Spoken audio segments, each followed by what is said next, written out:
A couple more questions to finish off the assess for chapter 12. I want to dedicate this little video to question 8 and question 9. Question 8 is very tricky, lots of fiddly bits, lots of units that need converting. It's a real mess. Okay, let's just do it. Question 8, A. A car fuel tank holds 60 litres of fuel when full. So, 60 litres when the tank is full. The density of the fuel, here we go, the density of the fuel is 925, and it's kilograms, thank you very much, per metre cubed of fuel. Now that is a huge quantity. Imagine it, a metre cubed is a metre times a metre times a metre. It's a huge amount, and that will have a weight or mass of 925 kilograms. It's a crazy unit to use, but that's what's been given us. It's been grade A rated. It's so fiddly. So I've got 60 litres in my tank, which is full, and the density of my fuel, whether diesel or petrol or orange juice, comes to 925 kilograms per metre cubed. First question for a starter says find the mass of the fuel in the tank. Alright, so we know density equals mass divided by volume, therefore mass will be density times volume, but be very, very careful.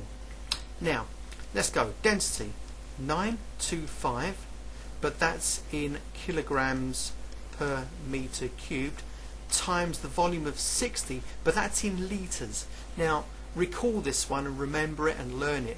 There are 1,000 litres in a metre cubed. So, in order to convert this into metres cubed, I must divide that units by 1,000. So I've effectively got 0.06 meters cubed. Remember, a meter cubed is a very large volume. Imagine it. You know how big? Hey, look, I'm back here now. Can you still hear me?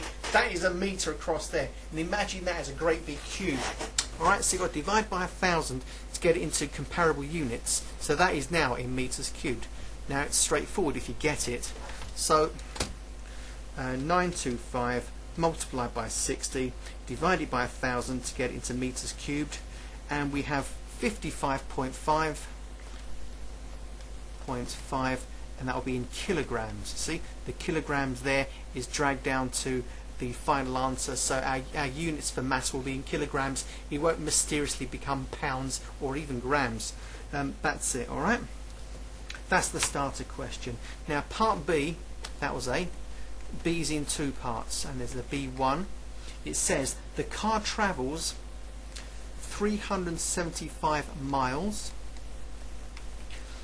and at an average speed of 45 miles per hour, and the fuel consumption is 48 miles per gallon. Now look, that's my distance, that's my speed, and that's my consumption. So I've given 3 bits of information which will take care of part B of question 8. And the question says, how long does the car take to complete the journey? Well, how long is time? Well, we know speed equals distance over time. How long is time? So time equals distance over speed. Substituting, we have 375 miles worth of distance, and we're going to do a speed of 45 miles per hour on average. And that will give me, because I've calculated it before, haven't I? That gives me 8 1/3, 8.3 recurring hours. Now this is a higher level. Don't leave it as 8.33333. You should know that 1/3 of an hour is 20 minutes. So let's go properly. It's going to be 8 hours and 20 minutes. That's what's required at grade A. Alright? That's how long it takes to do that journey. It's a pretty long journey, but this guy's not going very fast. What's his name? Don't know, we're not told. Or are we? Don't know. Right, that's B1. Now B2 is really tricky. And it says, what is the mass of the fuel in the tank at the end of his journey? What is the mass of the fuel in the tank at the end of his journey? So this guy's gone on the journey. He's obviously going to use up some petrol or diesel.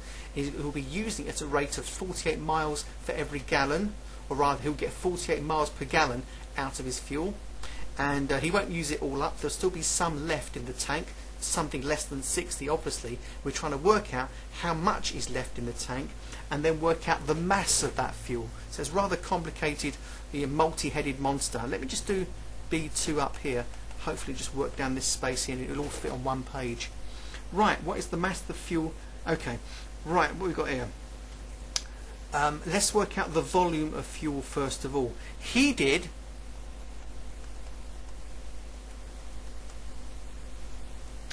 375 miles and 480 miles took a gallon. So let's work out how many gallons he used. So the volume of fuel used was 375 miles divided by 48 miles per gallon. And when we cancel miles and miles, we're going to get gallons. So this comes to, because I've done it before, 7.8125 gallons of fuel.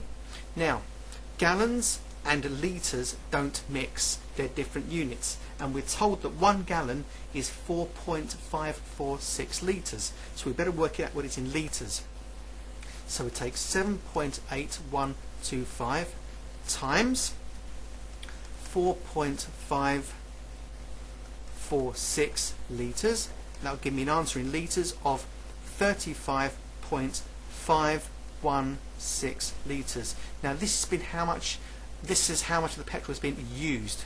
I say petrol, it could be diesel, of course. So how much is left? So 60, take away the 35.516 will give me 24.48 litres left. Alright? So it's good to use words like this much has been used, this much is left. Otherwise you might pick the wrong value and do a calculation which is not required of you. So this is how much is left. But the question says what mass of the fuel in the tank is left at the end of his journey. Okay, mass. So I've got density equals mass over volume again, and I'll be repeating this calculation right here now. So I know mass equals density times volume. It's the same fuel, so it's still going to be 925 kilograms per meter cubed of fuel. It's the same fuel, and the volume I have left is 24.48 litres. Now to change it into meters cubed, of course, I've got to divide by 1,000, haven't I? So here I go, divide that by 1,000, and this will automatically be in meters cubed now. So multiplying these two numbers will give you the mass of petrol or diesel left in the car. So 925 multiplied by 24.48, and then we'll divide that by 1,000. That gives us 22.64 kilograms worth of fuel. Now, if you look in the answer book, they got it wrong. The reason they got it wrong is because they used this 35 and substituted the 35.56 here and worked out the mass of the fuel used. I understand why they made a mistake. It's not 35.516 left. The English says very carefully, what is the mass of the fuel in the tank at the end of this journey? In other words, if I've used this much, I've got this much, 24.48, left at the end of the journey, and that's the figure I used to work out the mass of that fuel. So the answer book's wrong, and don't be baffed by that. That is absolutely correct. Last question, 9. It says here that Darren has a spherical ball of modelling clay. So little ball, spherical ball modelling clay. It has a mass of 462 grams, and it has a density of 2.3 grams for every centimetre cubed of clay. Alright, he reshapes the clay into a cubical block.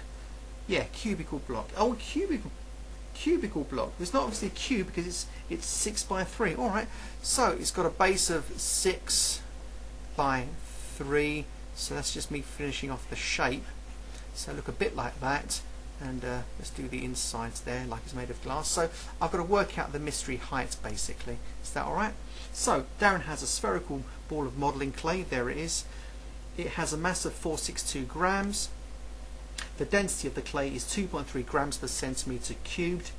He reshapes the clay into a cubical block, which doesn't necessarily mean it's a cube now, does it? With a base of 3 by 6 centimetres. Find the height of the block. Okay, so in other words, I've got a flat area of 6 by 3, so 6 times 3 times the height h will be the volume of this clay ball that Darren's using to make this cuboidal block again. So let's just work out the volume. We know density equals mass over volume, therefore volume will be mass divided by density. Just rearrange it, V goes up, D comes down. Substitute mass, 462 all over 2.3. That will give us 462 over 2.3. That's 200.869. So I want to go for 200.9 centimeters cubed. Now, if we go back over here, we're going to say that 6 centimeters by 3 centimeters by 8 centimeters will come to this volume here, because that is the material from which this cuboidal shape is made, and that's centimeters cubed. So 6 3s are 18, so 18H equals 200.9. So the height of this cuboid is going to be 200.9 divided by 18. Let's see what we get there. Divided by 18, 11.15, 11.16. So 11.16 centimeters. That's approximately to 1 decimal place. 11.2 centimeters in height. Alright, lovely, that's over. I've now got the task of trying to prep chapter 13 at the higher level, and therefore I'll see you quite soon.